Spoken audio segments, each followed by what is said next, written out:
નમસ્કાર.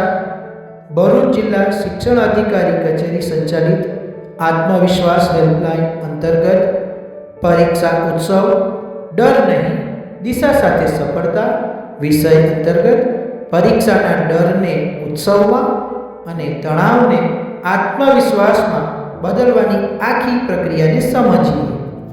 Board exam માટે smart preparation end time management equal to success. સમયના દુશ્મનને ઓળખો.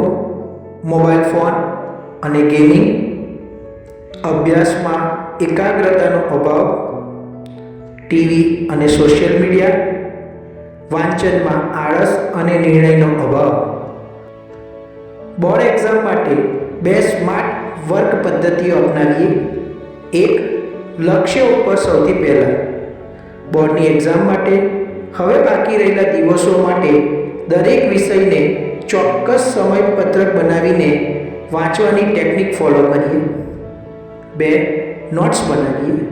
મહત્ત્વના મુદ્દાઓની ટૂંકી અને સ્પષ્ટ નોટ્સ બનાવીએ. સ્માર્ટ પ્લાનિંગની રણનીતિ. જૂની રીત અને નવી રીત. વિદ્યાર્થી મિત્રો, સમજ્યા વિનાનું જ્ઞાન ગોખણપટ્ટી ગણાય.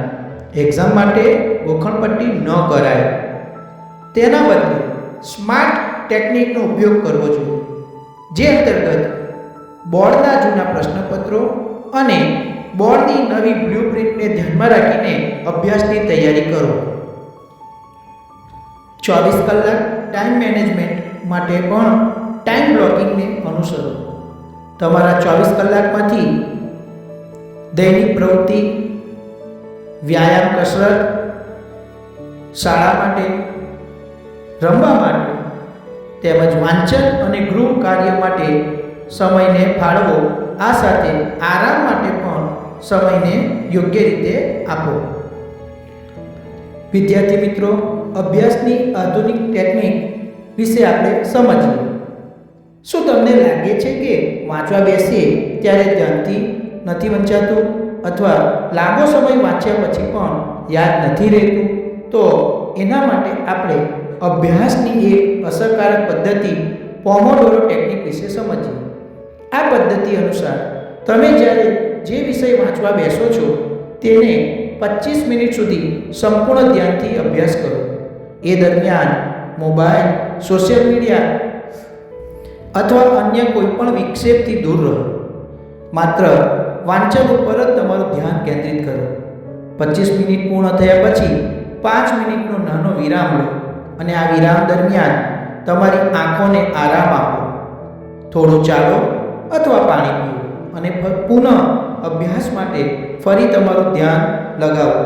અને આ જ રીતથી આખો દિવસ અભ્યાસ કરશો તો અભ્યાસમાં કંટાળો પણ નહીં આવે અને વાંચેલું યાદ રહી જશે. લડાઈ પોતાની સાથે. વિદ્યાર્થી મિત્રો, અન્ય સાથે સ્પર્ધા કરવાના બદલે તમે પોતાની જાત સાથે સ્પર્ધા કરો. ગઈકાલ કરતાં આજે તમારી જાતને કેટલી વધારે સારી બનાવી શકો છો તેના ઉપર ફોકસ કરો. સાથે સાથે અભ્યાસની અંદર ધ્યાન ભટકતી વસ્તુઓથી દૂર રહો. શારીરિક અને માનસિક સ્વાસ્થ્ય જળવાય તેનું પણ ખાસ પૂરતું ધ્યાન રાખો.